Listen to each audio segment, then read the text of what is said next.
انسان کے ذہن میں خیال آتا ہے کہ یار کفار ہے تو کیا ہے، ہم ان کو باتیں دلائل دے کر بات بتا دیتے ہیں اور سمجھا دیتے ہیں کہ نہیں یار تم غلط ہو ہم ٹھیک ہیں۔ ذرا قرآن کا انداز دیکھو، قرآن کہتا ہے وَلَئِنْ آتَيْتَ الَّذِينَ أُوتُوا الْكِتَابَ بِكُلِّ آیَةٍ مَا تَبِعُوا قِبْلَتَكَ۔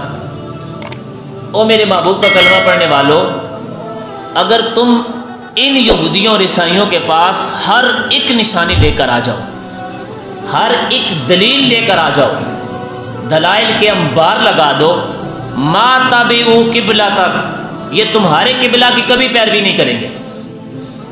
اللہ جی ہم دلائل لے کے آ رہے ہیں، ہم براہین لے کے آ رہے ہیں، ہم نشانیاں لے کے آ رہے ہیں، تو پھر کیوں قبلہ کی پیروی نہیں کریں گے؟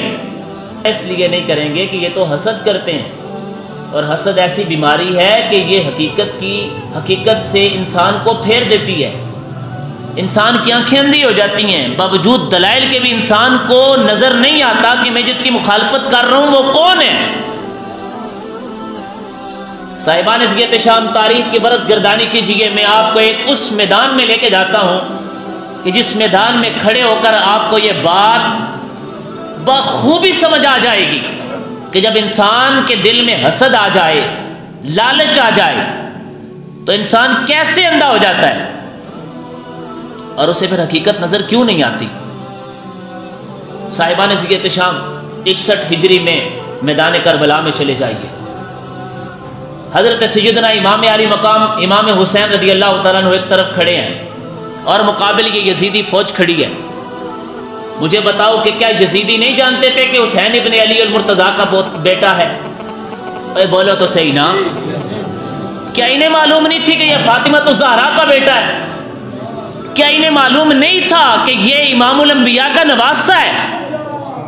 اور امام الانبیاء علیہ السلام نے امام علی مقام امام حسین رضی اللہ تعالیٰ عنہ کے بارے میں یہاں تک کہا حسین منی وانا منو۔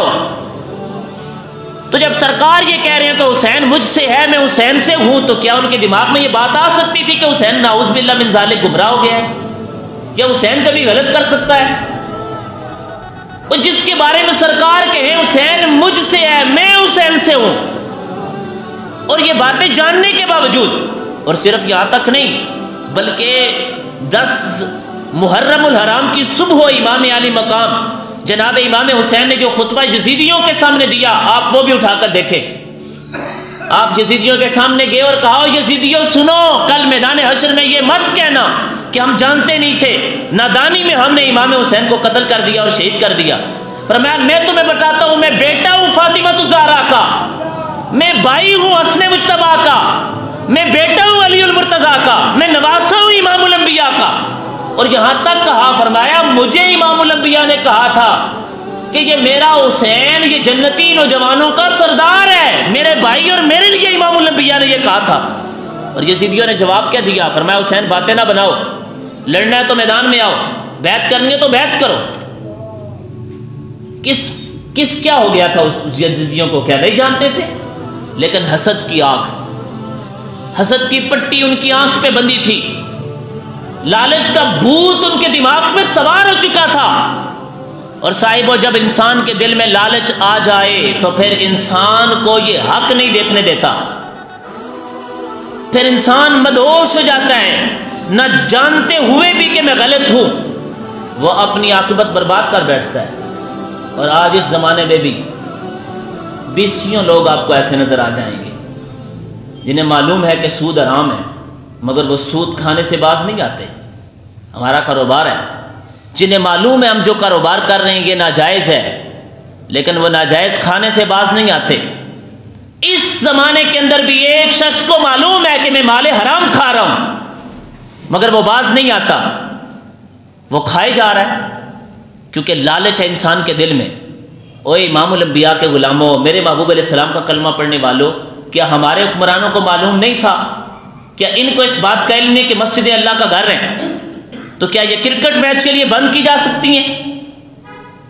کیا ہمارے ملک کے اندر بسنے والے مسلمانوں کو اس بات کا علم نہیں ہے کہ سود حرام ہے؟ اور پھر یہ علماء سے مطالبہ کیا جا سکتا ہے کہ سود کو حلال کے لیے کوئی جواز نکالیں آپ۔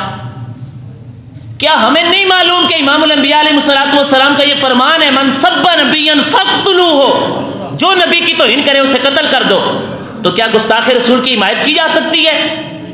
کیا اس گستاخوں کو ملک سے باہر نکالا جا سکتا تھا؟ تو کیا ان کو یہ معلوم نہیں تھا کہ غازی اسلام ملک ممتاز حسین قادری ہیرو ہے؟ تو کیا اسے پھٹے لگایا جا سکتا تھا؟ لیکن انسان کے دل میں جب لالچ آ جائے، حسد آ جائے، پھر اسے نظر نہیں آتا، اور یہ ہر دور میں رہا ہے۔